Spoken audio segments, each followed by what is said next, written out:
Hello अस्सलाम वालेकुम and welcome to Shoaib TV. दोस्तों, आज हम दुनिया के सबसे बड़े जहाज़ के बारे में बात करने वाले हैं। पिछले दिनों जिसकी हुक्मरानी ख़त्म हुई है वो है एयरबस का A380। वो अब तक दुनिया का सबसे बड़ा जहाज़ रहा है, लेकिन अब उसकी जगह किसी और ने ले लिया है। तो आज हम इसी के बारे में बात करेंगे। उम्मीद करता हूँ वीडियो आपको बहुत पसंद आएगी। चैनल पर नए हैं, चैनल को सब्सक्राइब कर लें, और अगर आप और मेरे चैनल पर इस तरह की वीडियोज़ और देखना चाहते हैं तो लाइक कर दें और कमेंट छोड़ दें। तो चलिए शुरू करते हैं।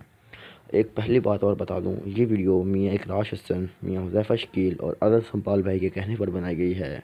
दोस्तों, इस जहाज़ को बनाया है बरतानिया की बहुत बड़ी company buyers the air cycle ने, और उस जहाज़ को बनाकर उन्होंने दुनिया भर में तहलका मचा दिया है।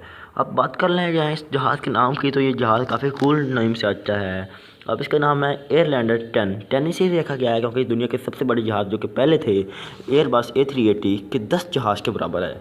अब इसकी कुछ तस्वीरें सामने आई हैं। इन तस्वीर में तो थोड़ा मुझे अजीब सा लगा, क्योंकि ये काफ़ी आउट क्लास सी तस्वीरें थी, क्योंकि जैसे कोई मूवीज़ का सीन होता है उसमें से कुछ निकाली गई हों। लेकिन मैंने कंफर्म किया और तभी मैं आपके साथ शेयर करने वाला हूँ।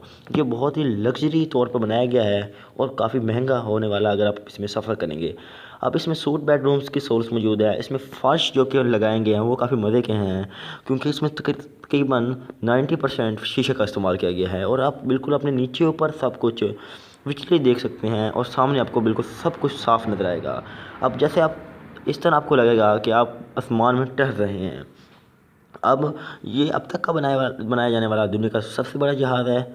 इसमें 19 मुसाफिरों के बैग वक्त सफ़र करने की सहूलत मौजूद है। 19 मुसाफिर जो होंगे। अब हर फ़र्द के लिए अलग-अलग कंपार्टमेंट हैं, और हर कंपार्टमेंट में 2 बेडरूम्स, वॉशरूम्स, बाथरूम्स और टीवी लॉन्च और काफ़ी ज़्यादा सहूलियत मौजूद हैं। इसमें आपको रोबोट नज़र आएंगे जो कि आपका दूसरा काम करेंगे। आपको एक 24 घंटे में के लिए सफ़र करने के लिए आपको सिर्फ़ और सिर्फ $20 लाख अदा करना पड़ेंगे। अब इस जहाज़ को यूरोपीय ममालिक की ग्रांट बरतानी हुकूमत की इमदाद से बनाया गया है। अब इसके चीफ एग्जीक्यूटिव का कहना है कि ये हमने सिर्फ तफरीह के लिए बनाया है। भाई $20 लाख दे रहे हैं तो ये तफरीह तो नहीं होने वाली। उम्मीद करता हूँ वीडियो काफ़ी कमाल की होगी। चैनल पर है, एक मिनट का चैनल को सब्सक्राइब करें। अगर आप मुझे इस तरह की वीडियो देखना चाहते हैं सब्सक्राइब कर लें। कल इस तरह की एक वीडियो के साथ